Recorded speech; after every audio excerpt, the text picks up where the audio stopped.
Bom dia, amigos, queridos irmãos. Que a paz de Jesus se faça presente no pensamento de todos e que juntos possamos vibrar intensamente para vivermos em harmonia, com alegria em nossos pensamentos. Dando continuidade ao capítulo 5, Bem-aventurados os aflitos, o item 22. Se fosse um homem de bem, teria morrido.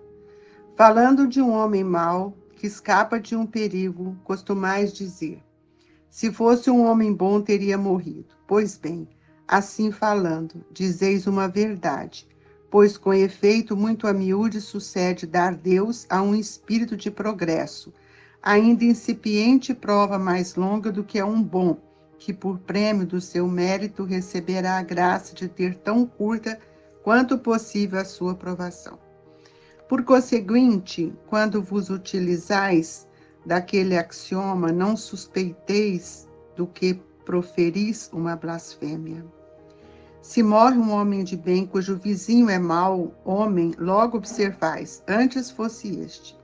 Denunciais uma enormidade, porquanto aquele que parte conclui a sua tarefa, o que fica também não haja principiado a sua. Porque então havereis de querer que ao mal faltasse tempo para terminá-lo, que o outro permanecesse preso à gleba terrestre? Que diríeis se um prisioneiro que cumpriu a sentença contra ele pronunciada fosse conservada no cárcere ao mesmo tempo que restituísse a liberdade em que a essa não tivesse direito? Ficais sabendo que a verdadeira liberdade para o espírito consiste no rompimento dos laços que o prendem ao corpo, e que enquanto vos achardes na terra, estareis em cativeiro. Habituai-vos a não censurar o que não podeis compreender, e crede que Deus é justo em todas as coisas. Muitas vezes, o que parece o mal é um bem. Tão limitado, no entanto, são as vossas faculdades, que o conjunto do grande todo não apreendem os vossos sentidos obtusos. Esforçai-vos por sair, pelo pensamento da vossa canhada esfera, e à medida que vos elevardes, diminuirá para vós a importância da vida material, que nesse caso se vos apresentará como simples incidente no curso infinito de vossa existência espiritual, única existência verdadeira. Fenelon Sens, 1861. Queridos amigos, elevemos o nosso pensamento a Jesus, pedindo ao nosso Mestre o amparo que tanto necessitamos, e que nas suas vibrações sublimes possamos sentir a grandiosidade do seu amor, a força da providência divina em nossa vida, que tanto nos ampara, que nos sustenta e que nos ajuda. Que tenhamos de olhos de ver, ouvidos de ouvir, todo esse clamor que vem emanando cada dia mais para a modificação dos nossos pensamentos em relação ao que seja viver. Senhor, fortalecei-nos nesta manhã sublime e que todos aqueles que estão ora orando conosco possam sentirem agraciados pelas vibrações dos nossos benfeitores, que em nome de Jesus trabalham em favor de toda a humanidade. Obrigado, Jesus, ser conosco. Amigos, o Evangelho vem nos mostrar: se fosse um homem de bem, teria morrido. Esta análise muito estreita do nosso olhar, fazemos julgamentos sem compreender a causa de cada situação, mesmo seja provacional ou não, de nossos espíritos. Cada um tem uma programação reencarnatória. Já foi dito que muitos espíritos reencarnam numa reencarnação padronizada, em direção ao cumprimento do amor, para que eles possam experienciar suas experiências junto daqueles que já conseguiram a sua envergadura moral. O planeta Terra, para muitos, ainda é uma escola, para outros, um grande hospital. cujos males que nos atormentam ainda estão ligados aos sentimentos doentios que estão implantados em nosso pensamento. Queridos companheiros, quem somos nós para falar se fosse um homem bom, teria morrido? Como é que nós podemos dizer se nós não conhecemos a sua programação reencarnatória? Muitas vezes, aquele que vem cumprir uma prova em determinado período e que volta ainda mais cedo, que tem para nossos olhos uma vida curta, é apenas uma programação curta, porque a vida é uma só. Apenas existe um movimento cujas vibrações são construídas por cada um de nós. E quem é o homem mau? Muitas vezes nós desconhecemos a grande oportunidade que esse espírito está tendo, porque ele não conhece ainda o valor do bem. Deus nos criou todos simples e ignorantes, destituídos deste conhecimento da verdade, e nós sabemos que o mal é onde existe a ausência do bem, assim diz Kardec. Então, nós não podemos julgar e nem não dar-lhe oportunidade para que ele aprenda. Como ele vai aprender? Ele vai aprender com o nosso trabalho, com o nosso exemplo, com a nossa compreensão. E quando nós falamos, se morre um homem de bem cujo vizinho é mau, logo observais, antes fosse este. Esse é um julgamento errôneo. Nós não temos esse direito, porque enquanto nós estamos mostrando uma situação, nós estamos querendo aprisionar o outro. E todos aqueles que cumprem o seu período aqui na Terra, um planejamento, ele se liberta. E nós temos que entender que a verdadeira liberdade para o espírito, ela consiste realmente no rompimento dos laços que prendem o corpo. E que enquanto nós estivermos na Terra, isso aqui será um grande cativeiro para nós. Por que é cativeiro? Porque estamos aprisionados no corpo. O espírito, muitas vezes, ele deseja alçar voos. Por isso que na misericórdia divina nós temos os sonhos. Durante o sono, o espírito está livre. E aí ele vai ao encontro daqueles que ele amam, ele vai ao encontro daqueles que vão auxiliá-lo, ensiná-lo. Isso está na dependência da sua construção moral. Então, a morte ela acontece quando há o afrouxamento dos liames que ligam o perispírito ao corpo físico. E com a retirada do espírito é que a morte acontece. Então, nós não podemos mais nem censurar, nem julgar, porque nós não sabemos as provas que estão ligadas a cada um de nós. E hoje nós estamos vivendo um momento de transição que nós estamos tendo o olhar diferente de antes da pandemia, porque agora nós estamos vendo as grandes diferenças de espíritos que estão reencarnados no mesmo tempo que nós. Por quê? Porque nós estamos encontrando ainda espíritos que estão rebeldes, ainda indisciplinados, ainda não respeitando as leis de Deus, numa violência dentro do lar, espancando a esposa, judiando, prendendo, matando os filhos, matando pais. E isso nós podemos entender que esse espírito, ele não vivenciou ainda as experiências que pudesse dar uma nobreza ao seu espírito. Quanto mais ele ficar na terra, mais importante será para ele aprender, a não ser que esse espírito ele tenha uma bagagem e que quando reencarna, ele retoma aos vícios, ele retoma as sintonias mentais, entrando em comunhão com aqueles espíritos que alimentam o seu pensamento nas coisas ruins, muitas vezes inclinando-os para as atividades do crime, aquilo que no passado ele vivenciou e que através dessa reencarnação ele não conseguiu modificar esses painéis, porque a reencarnação ela é um meio educativo. E a educação, ela é o fim. E por isso que nós estamos em plena pandemia, para mudar a nossa educação. Olha, nós precisamos entender a função dos pais. E essa função, a maternidade e a paternidade, é um ato consagrado de grande valor no progresso do espírito. E no mundo materialista e consumista que nós ainda vivemos, estamos, a maternidade ficou em segundo plano. Primeiro nós temos que trabalhar, primeiro nós temos que buscar o dinheiro, primeiro tudo esta em primeiro lugar, depois a educação.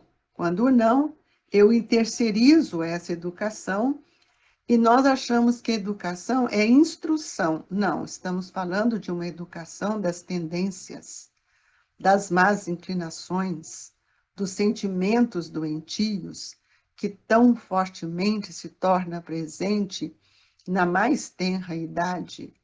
Por que que nós estamos hoje envolvidos com tantas coisas e não nos envolvemos com aquilo que é da mais alta responsabilidade de cada um de nós?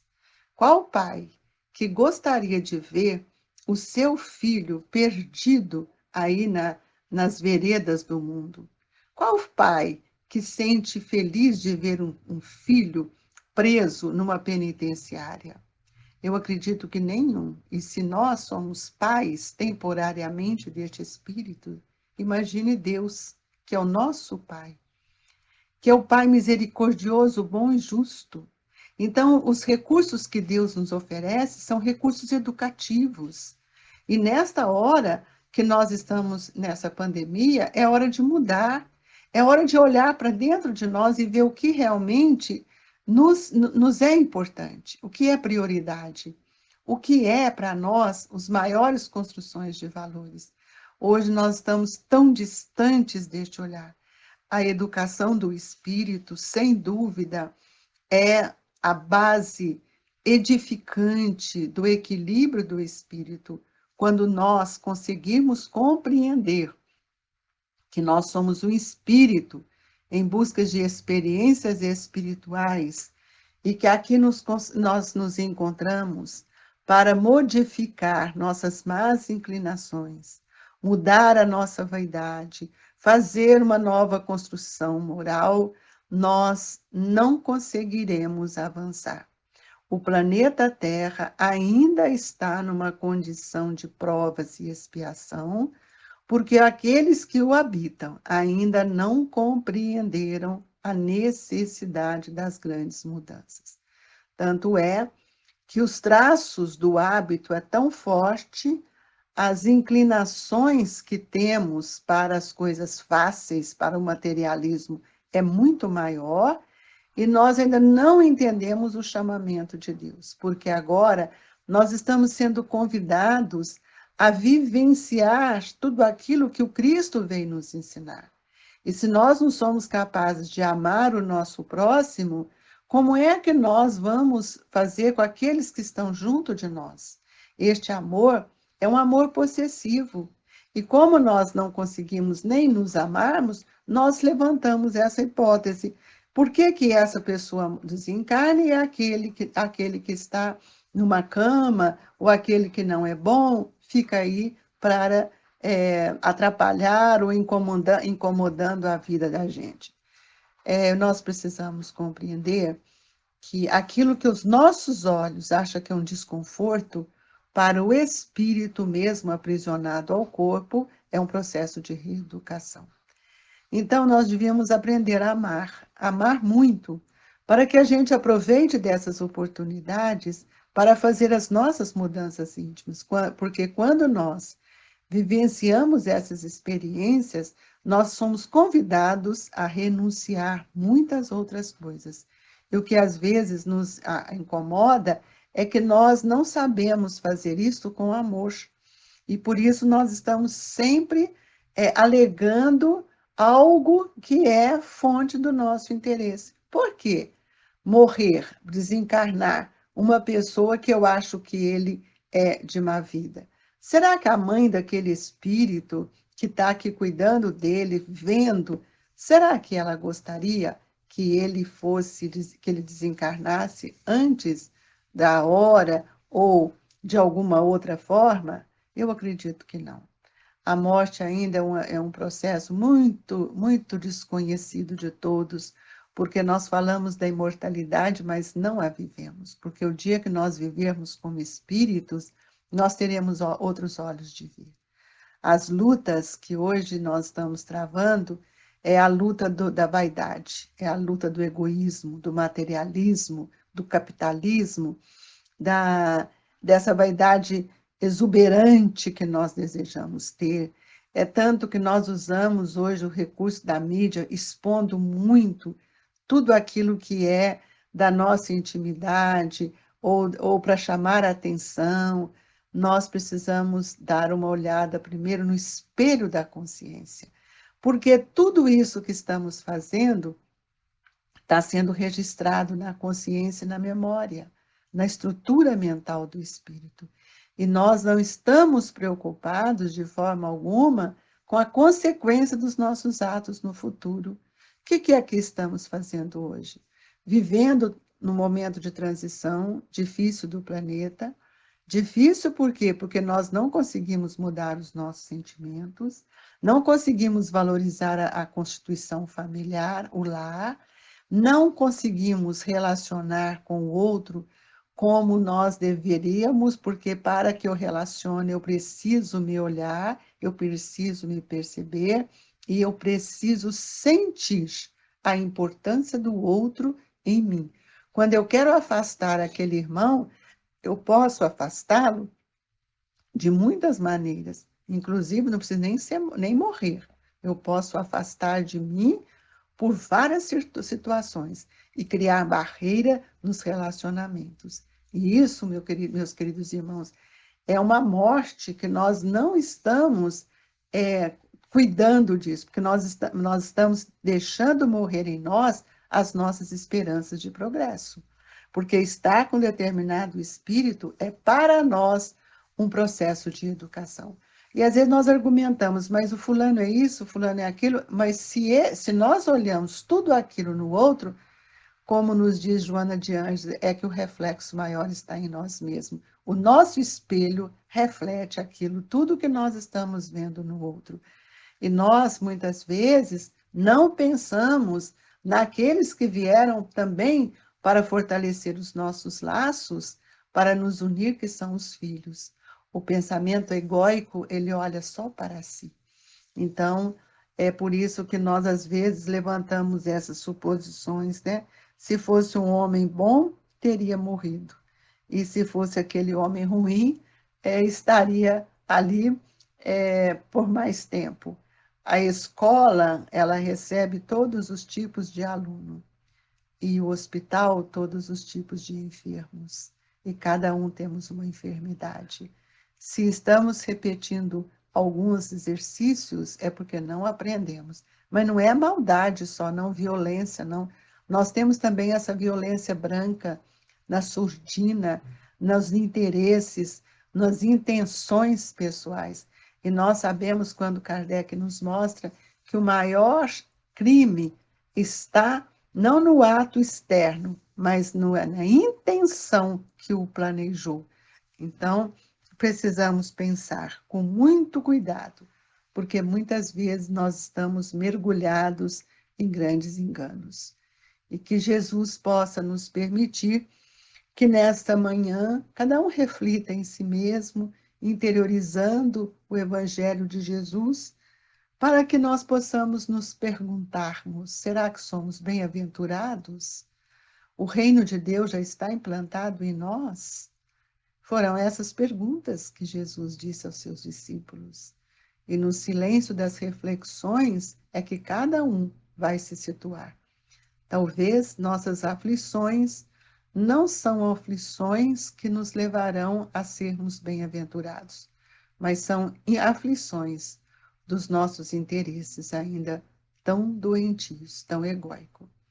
Nós vamos pedir a Jesus que nesta hora ele possa nos amparar, rogando aos benfeitores amigos que nos sustentem para que possamos compreender o chamamento de Deus as oportunidades que estamos recebendo para que possamos estarmos unidos.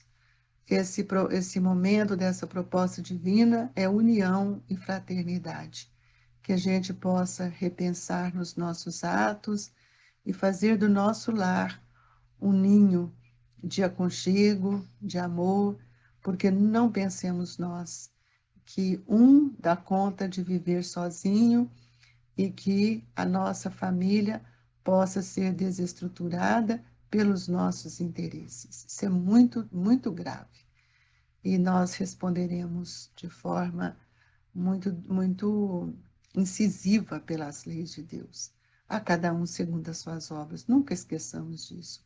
Todas as vezes que formos fazer qualquer escolha que vai atuar o livre-arbítrio, precisamos pensar.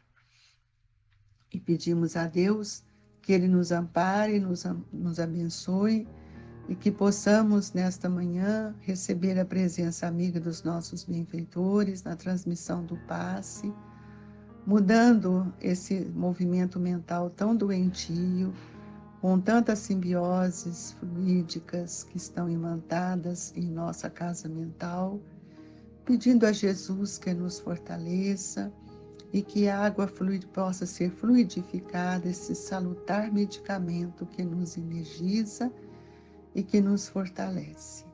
Mestre querido, que o seu olhar se estenda a todos os hospitais e a todos aqueles outros que não se encontram nos hospitais, mas que se encontram na revelia das distonias mentais. Olhai pelos vaidosos, orgulhosos, que ainda debandam de forma tão diferente do seu aprisco. Que Jesus nos abençoe, nos fortaleça e nos encoraje na fé e na esperança. Queridos irmãos, recebo o abraço do Grupo Espírita Esperança e Caridade e que a paz esteja com todos. Que assim seja.